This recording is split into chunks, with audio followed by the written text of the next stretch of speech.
So I'm John. I just moved to Lisbon, what, 4 months ago. So still in the everything is amazing, everything is great phase.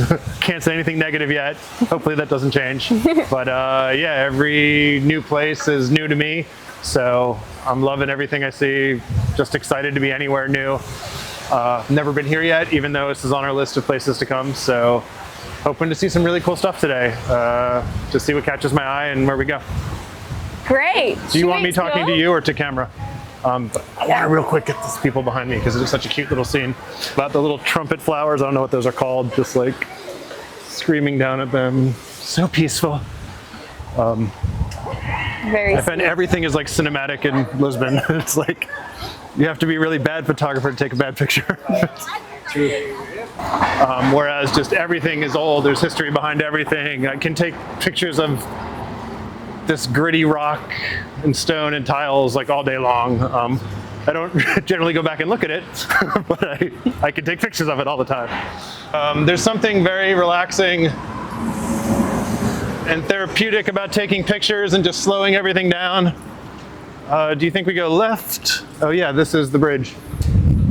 Sorry, I should say, we went to an exhibition of street art and graffiti art, and we met like some people that do like a Lisbon street art tour, and they had told me about this place. They said, go to the Lidl over there and walk up this street, and when you think you've seen enough graffiti, you're gonna go around the corner and there's gonna be more, and then when you think you've seen enough, there's gonna be even more than that. So I've been curious to make it down here and see what we see. So I already see a big wall of murals over there, so it's kind of cool. I don't think they're gonna be wrong. So what got you into photography? So I worked in like video and film and always thought I was going to be a cinematographer at a young age. And I like doing movies. So I was the kid on the block with my best friend. We were making movies in high school. But I didn't really treat photography the same way. And I'd be burnt out from working on films and doing my job all day. And just noticed every time we went on vacation, I really liked relaxing. I found it relaxing to sit behind the lens and like control the things I control and take just amazing shots and capture the moment in time. Yeah, I don't know. It just really captivated me. It's somewhat therapeutic. I don't know. I just really enjoy it. Seeing how things come out.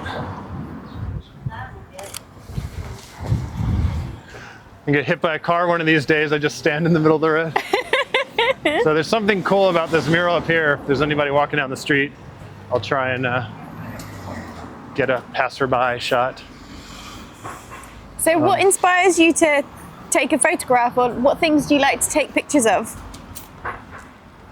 I wish I could answer that succinctly. I'm not sure what draws my eye. I would say strong lines and contrast. Doesn't always come out the way I see it. But I'm definitely drawn more towards composition and the look of something. Not sure why I'm drawn to it, but then I want to try and capture it in the best way I can. But I'm trying to be more thoughtful about why I'm taking a picture of it, and it's actually very difficult for me, but we'll see how I grow doing that. This dragon's about to breathe some fire. Oh, and they crossed. Just can't get it. Because you were. They saw me like waiting for it. Now I gotta change my concept. No wait, but my interview, he's got an interesting shot.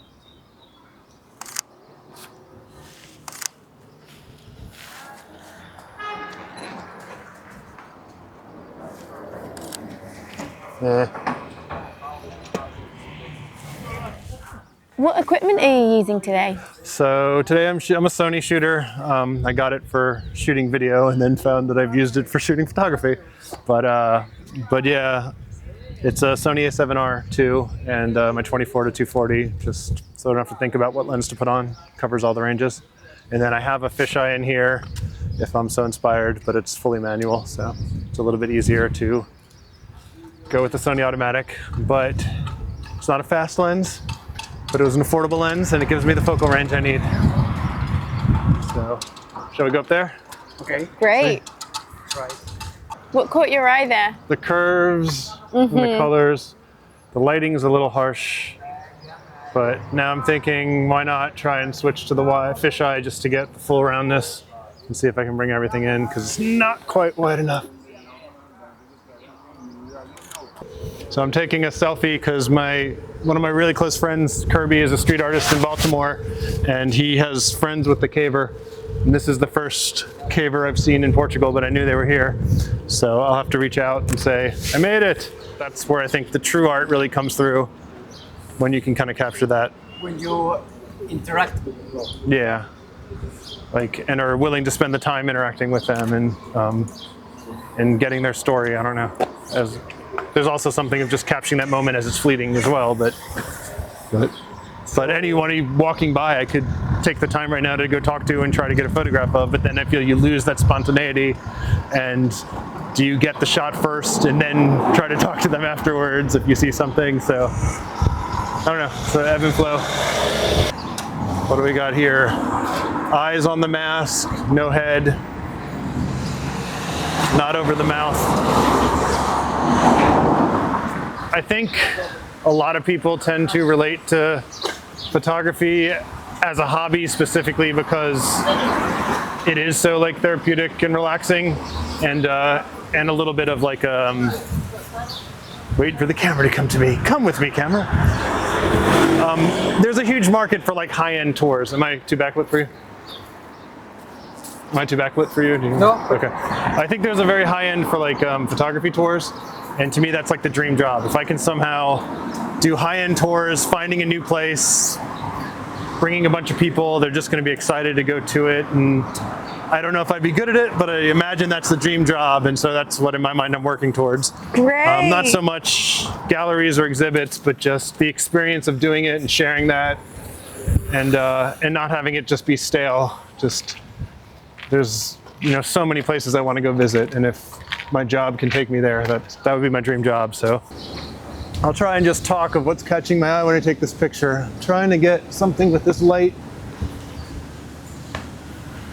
some sort of interesting line. Everything is amazing here. Uh-oh, you lost your glasses. I really like Bordella's art. That tiger is awesome, and I never would have seen that. And that's one of those, like you were talking about dissecting that photo. I feel like looking at Bordella's art when you're like looking at the individual elements is just like freaking crazy. Yeah, it's so cool. You got the tiger dragon. Can I take a picture of you? Yeah.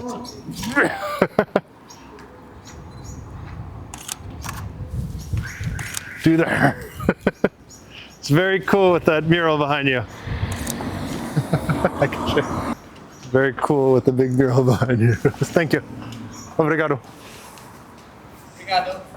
So that gentleman sitting in front of that mural just caught my eye because the light was just hitting him right with the shadow of the green tree and the shadow of the road, and he was just popping, and he seemed like so stern, and the mural was angry behind him. I just thought it was a cool shot and wanted to get his permission. So he got the, here, take my picture. My trip with you guys is coming to an end. It was a blast coming out. Really got to see something I hadn't seen before. I'm excited to have shared it with you. Thank you for coming out with me. The art here is amazing. I highly recommend it. I think I'm going to come back and actually take that street art tour and learn about what they were doing. But yeah, it's really freaking cool. After 25 minutes, you see the river. And there, Oh, we want Oh, the yeah. graffiti. no picture. River, big. Nah, ships over this there. is so Same, cool. same. It's good over there. This is cool. We like this. Not so much. Oh,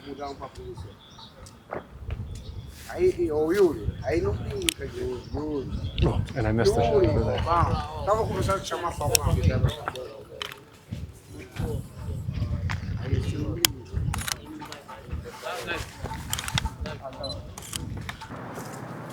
And a final shot of the crew. Working hard. So interesting how that picture of the young religious girls has got the video replay and forward and rewind. I wonder why. Yeah, it's like a viewfinder or something.